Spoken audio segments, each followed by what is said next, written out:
bits and pieces about what's happening in the market, what our advice would be in terms of contracts coming up and everything, and then obviously any other bits and pieces that are going on with government schemes and bits and pieces.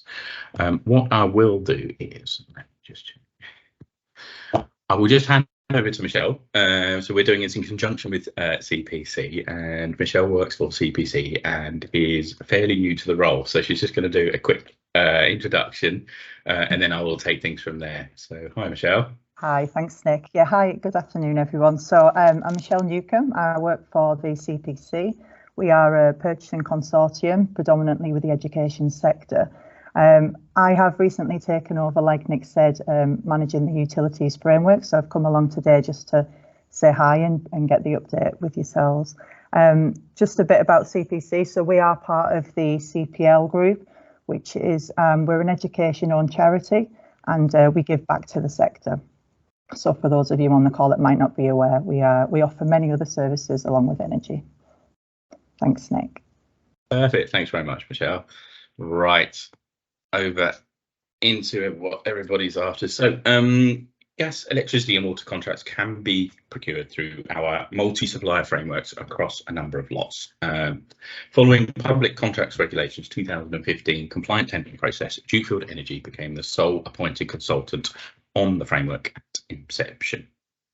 So Dukefield Energy, we are a full service consultancy. We will look after customers from the very beginning. We will look at all your tendering needs, help you out, work out what best strategy is. We will then go to market using our multi-supply framework, get you the prices, talk you through the analysis and everything, and then it's completely down to you as customers whether you obviously want to sign. If you do, then obviously we will then look after you through your whole contract period. So we do all the bill validation, query management, just looking after you with all those extra value services that we offer here at Dukefield Energy. We've got over 20 years of education sector experience, and we understand the issues faced by education establishments, especially at the moment. Things have been incredibly volatile in the last 18 to 24 months. So we understand exactly what everyone's going through and how we can help and support. We are a safe pair of hands and a trusted partner for procuring gas and electricity contracts, and we've delivered CPC members of over £3.5 million collectively on their gas and electricity contracts over the last 3 years. Now, over to the so market update. As you all know, it has been incredibly volatile for the last 18 months or so. Lots of different things have happened. We've had COVID, we've then obviously had the war with Russia and Ukraine in Europe as well, and it meant some extremely high prices last year. I am pleased to say prices are getting back down to some sort of normality now. I do say it with a bit of pinch of salt when I say normality. Gas we were seeing around 18p last year per kilowatt hour. It's back down to sort of 5.5, 6p, depending on where you are in your country.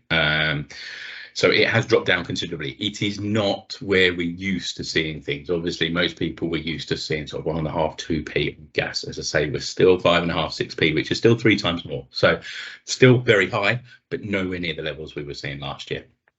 So let's just give you a bit of an idea about why prices have dropped, what's going on, and how we can help and support. So this winter we've actually had a very, very mild weather from last October through to now.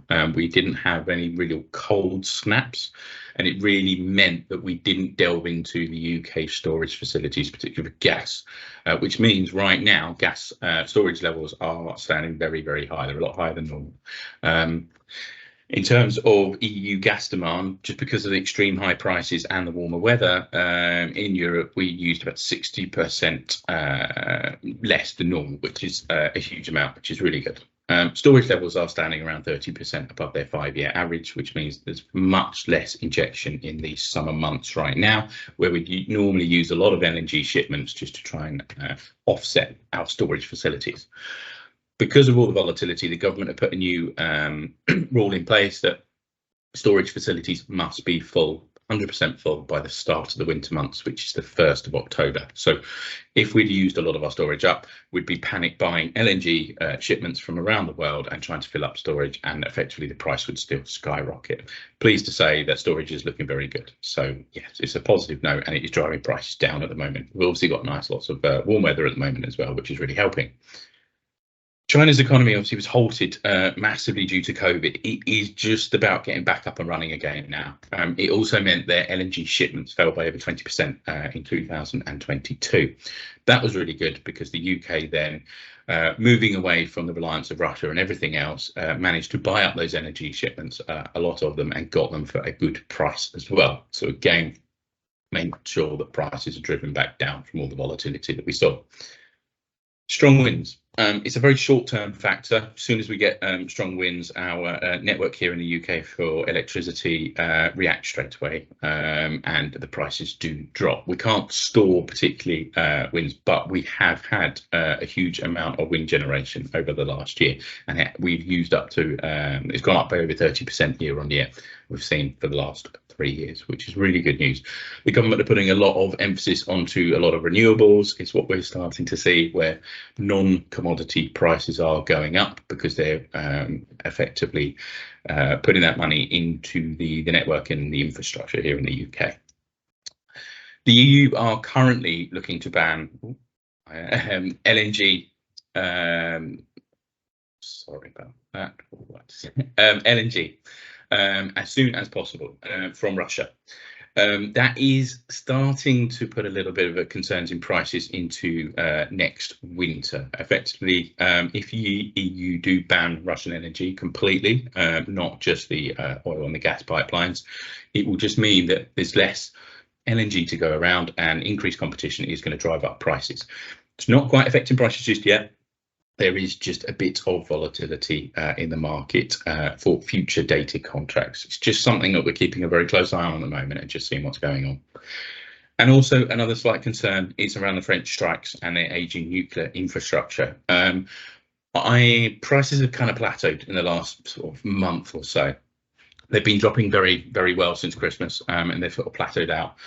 Whether they've got to a new normal yet or not, we're not quite sure, but we're just keeping a very close eye on things. However, the French strikes have sort of slowed the decrease in prices down quite considerably, and obviously they've got a very old nuclear infrastructure out in France, and they're trying to update it as quickly as possible. It's just taking some time, which does mean that we've got an agreement with them that when they need electricity, we're exporting quite a bit of our electricity through the Channel Tunnel to France to help subsidise them as well. It's something that we do both countries when we need it as well. But at the moment, they're obviously keeping prices quite high because we're exporting a fair bit into France as well when we need it. So it's just, again, something we're keeping a bit of a close eye on.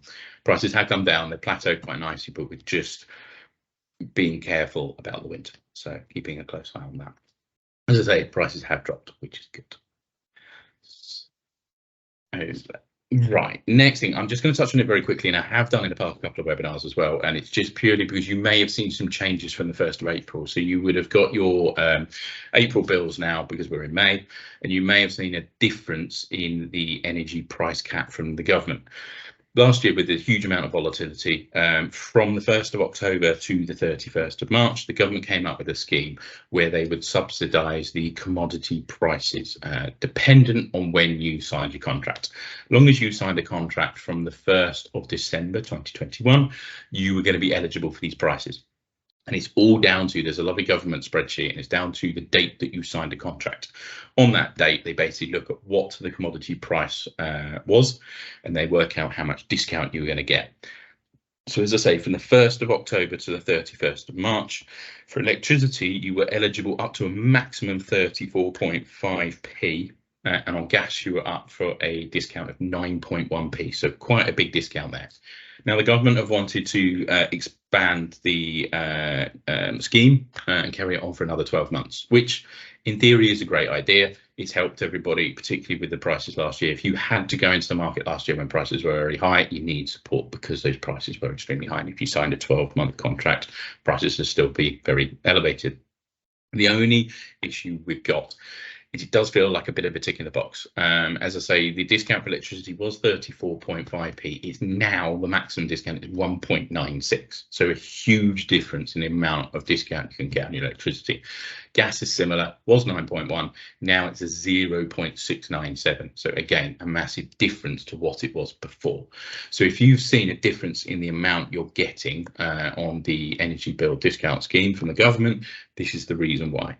Again, we're more than happy to talk talk feet to anybody, have a look at what's going on. All your supplies, everything should be passed straight through from the supplier, and it should be on your bills. But again, if anybody's got any questions about that or needs some advice, we're here to help. We have a brand new shiny new framework that is I've spent over 18 months coming to market, doing lots of engagement with suppliers and everything. The biggest change is that we are now doing a lot more energy efficient solutions, so things like LED lighting, solar, and everything else. And we're still continuing to do our multi-supplier framework, which we really believe is the right way to do things. That's the important bit. We're still doing gas, power and water, which we've always done. Nothing's changing there at all, but we've got new lots. So lot 4, energy efficient solutions. So we're talking sort of LED lighting there.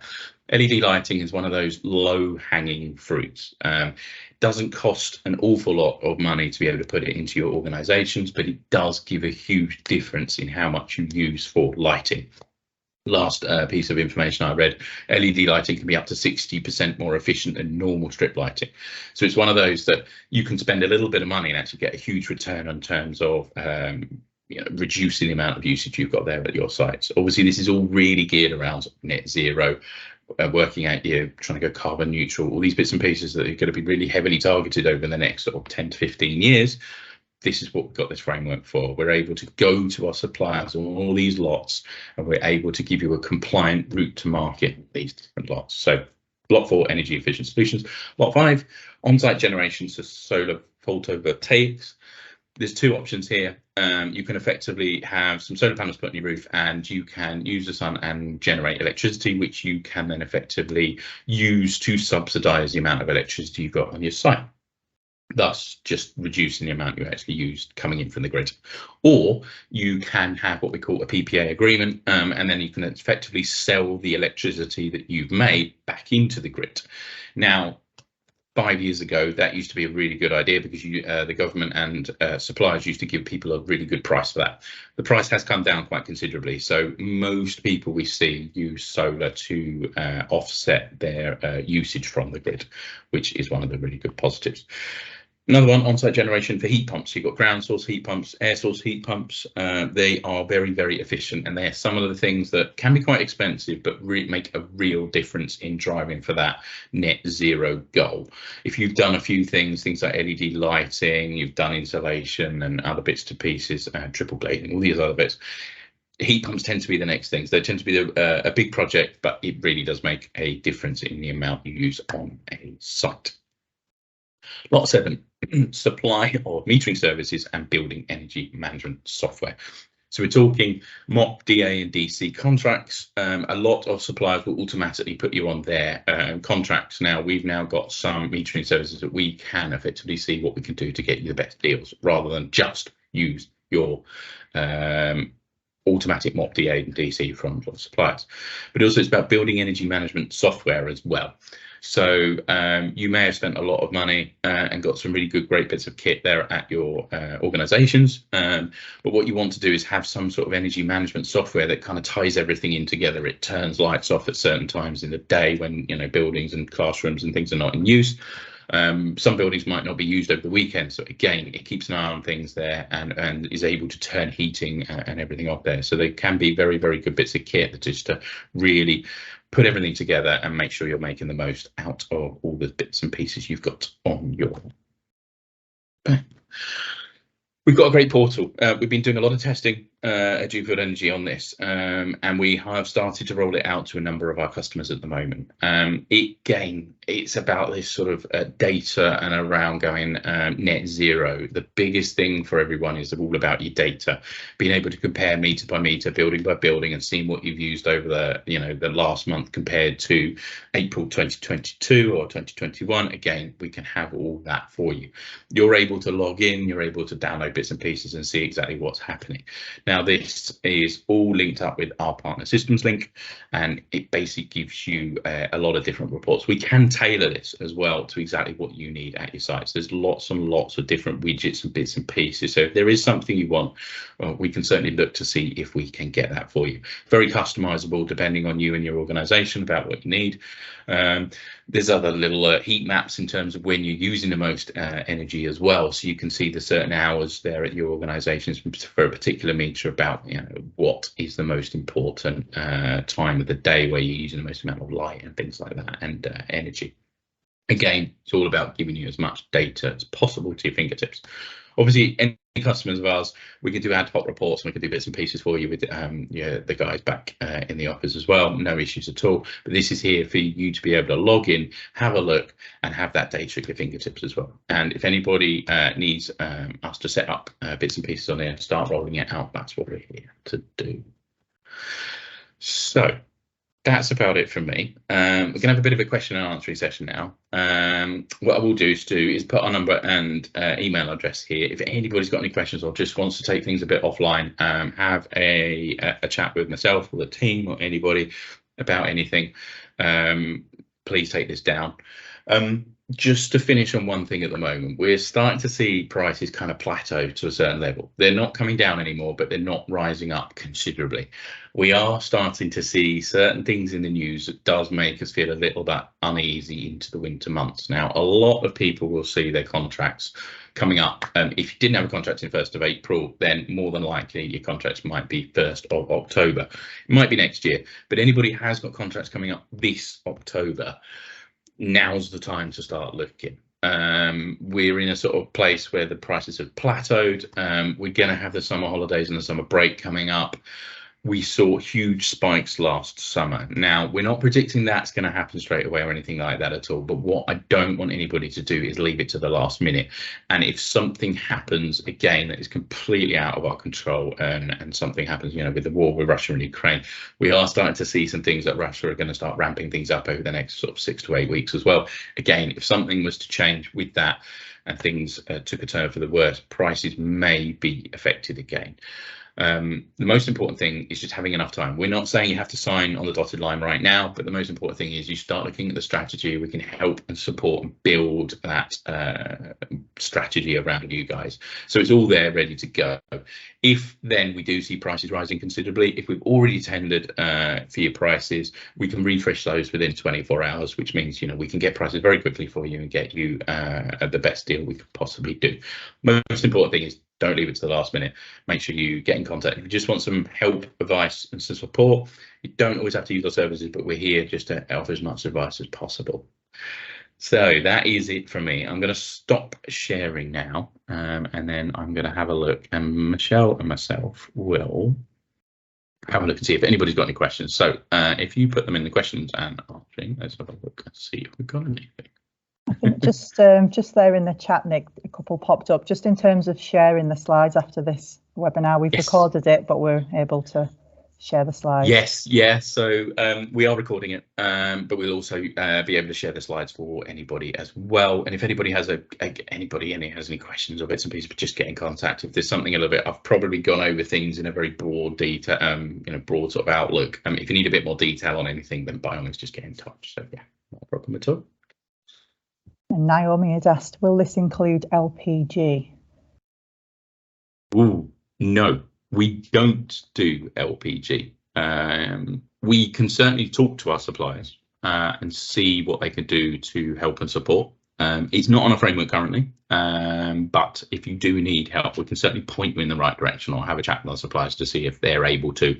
I do know a couple of people in the industry that work for suppliers that do LPG, but yeah, again, if you do need a little bit of a support, let me know and we can help you out. Thank you. That's the only two that have come through so far. If anyone else has any to pop in, now's your chance. There we go. There's one from Steve. What is your general advice? Oops.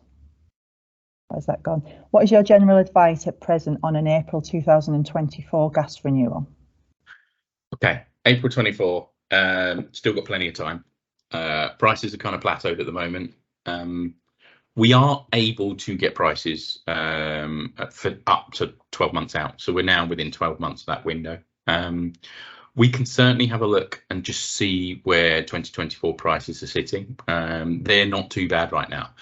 It's the unknown. It's the volatility of the winter months that I think is making everybody a little bit nervous at the moment. In terms of that, it might be worth just getting some prices just to budget for your scheme. All it'll do is give you an idea about where the market is, your usage, and say, okay, 12 months is now going to cost me X. I'm not saying sign right now. There is plenty of time. If something was to spike quite considerably over the summer, you've still got plenty of time for things to come back down to some sort of normality again. However, I'd look like a very, very clever person if I was to say sign in the next month and then something else was to happen within Europe with Russia, Ukraine. I don't know, Putin decides to invade Finland or something, suddenly prices shoot up. Actually would look really good. It's about trying to predict those. Most important thing is give us plenty of time. So April next year, start looking now. I basically say anybody within 12 months of their renewal date, just start to have a look, get some prices, get some budget certainty. We can look at flex, we can look at fixed, all these different things we can build around you. I mean, it just means that everything's there ready to go if we need to. Hope that helps. Thank you. And I think that probably answers Becky's question, because she's got a renewal due in December, so she's asking if it's too soon, but very similar. It's not. I would definitely say anything this year, get in contact now. That's the that would certainly be my advice right now. This year, start looking now. Moving into next year, again, you can still look, no issues. We can still get prices, but there's still, you've got a little bit more time there into next year. Right, thank you. We've got another one. What's your advice if tied into a laser contract? Oof, okay. We have to give 48 months notice. We want to get out. Ooh, okay. I do hear this a lot, and I'm never going to rubbish the competition. It would just be, do what's right for you. If you need to give 48 months notice, that to me raises alarm bells as well. That if someone wants to sign you into if you've got to give 4 years notice before you're allowed to leave, why is someone tying you into that? That doesn't sit quite right. It might be worth having a bit of a chat offline, and it's purely because I don't know whether they can make you give 4 years notice. It tends to be 12 months maximum.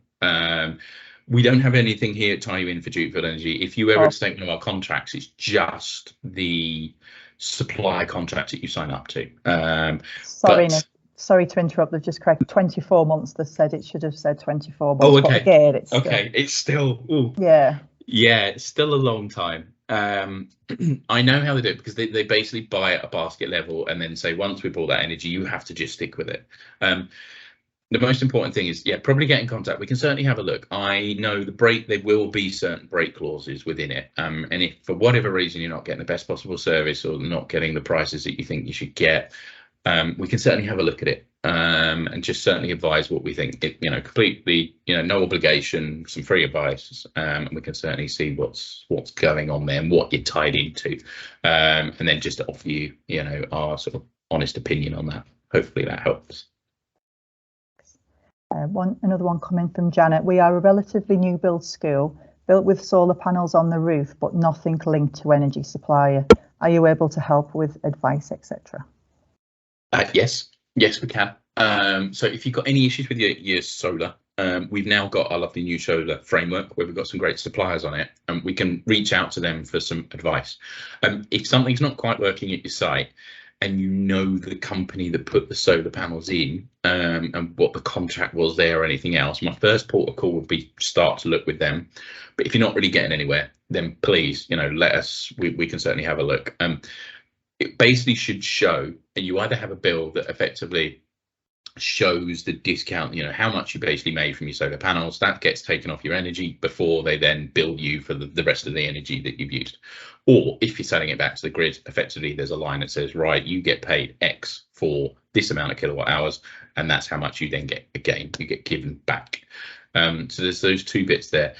First port of call, just have a look at the company that did it. If you don't know that or you're not getting anywhere there, then by all means, we can certainly get our solar companies to have a bit of a look, see what's going on there, and see if we can offer any advice. Great, thanks, Nick. Here we go. What is your offer on LED lighting? Do you, for instance, offer staged payments, interest-free credit, etc.? I can't offer financial advice. there are a number of schemes out there that you can get grants and bits and pieces from the government, and we can certainly have a chat and point you in the right direction of those if there's something you're looking at. Our LED lighting with our suppliers, it's purely a supplier that would quote for the work on your site. They've been heavily vetted. That's the reason why they're on the framework, and that's down to price, down to customer service and everything else. So you know you're going to get a good deal there. And also we've got multi-suppliers, so you will end up getting price from a number of suppliers on there. Again, you can compare them, so you know you're getting a good deal. But in terms of interest-free credit and everything else there, I know there's some schemes out there. I can't obviously offer financial advice, but we can point in the right direction for any schemes that are ongoing. The government do bits and pieces with Salix and other things like that, so we can start to look at that for you. So yeah, hopefully that helps. Thank you. Just got one from Emma. She says, apologies for missing the beginning of the webinar. So sorry if this has already been discussed. But what are the longer term forecast expectations for gas and electricity for April 24 in comparison to contracts entered into March 23? Okay. Sorry, my dog's making alarm noise. So April 24, prices are just volatile at the moment for any long-term deals. They've not risen considerably at the moment. The most important thing is just getting in contact and plenty. Excuse me, just 2 seconds. I'm just going to go and get this.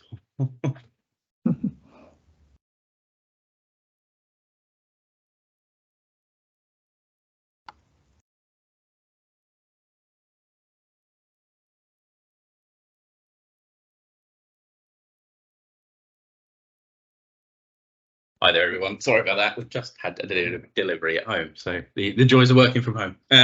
So yeah, April 2024. Things are. It's interesting at the moment. Normally, what you see, the further out you go, prices tend to be cheaper. We're actually starting to see, for the first time in a very long time, the prices, the further out we go, are starting to tick up slightly. There's no reason to be alarmed or anything about that at the moment, and there's still plenty of time for things to plateau. I think the volatility and the reason why prices are starting to just creep up slightly the further out we look is purely just the unknown. Trying to work out where storage is going to come from, where the gas into storage is going to come from. It's not that we don't have enough of it at all or anything like that at all. It's just more that, given what's happened in the last 18 months, I think there's just a bit of nervousness. Anybody looking early next year, again, I said, just get in contact. We can start to have a look at strategies. We can start to build things around you guys, and we can get you prices now just to benchmark. Gives you an idea about the budget. And then we can refresh those prices on a sort of monthly or quarterly basis for you. If we suddenly see a drop in the market, we can do that and show that, you know, the prices have come down. Equally, if we've already priced it and prices start to rise considerably, then obviously we can then press the button if we think that's the right time to go, and we can get those refreshed within 24 hours and everything else. So it's just about being in the right place, have the right strategy, and look at things in a long term. So yeah, hopefully that helps. I think that's the message overall, isn't it? Here, yeah. Just try and long term. Long term, yeah. But if you can be a bit as proactive as you can be, I understand it's difficult for everyone trying to budget, but the sooner that you can liaise with Dukefield and try and look at what that, you know, what the prices are looking like, you can best plan ahead, I guess. So. Is there anything else at all? There's nothing else coming through. No. Okay, that's great. Right. Thank you very much for joining us. We are going to try and do this we are doing it on a monthly basis at the moment. It's purely market information. If anything else happens, new government schemes, other bits and pieces that come out in the news, obviously we'll cover those off next time, and we'll do our best just to keep everybody in the loop as much as we can across CPC members and Dukefield customers and everybody there. So thank you very much, and I will see you all again. Sorry, Nick, quick. Naomi's just asked, do I need to link in with yourself or Dean for LPG? So is she best to contact yourself? Copy us both in. If you've both got yeah, not a problem at all. There we go. Have it both. All right. Thank you all. That's fine. Thanks very much, guys. Thank you. Bye.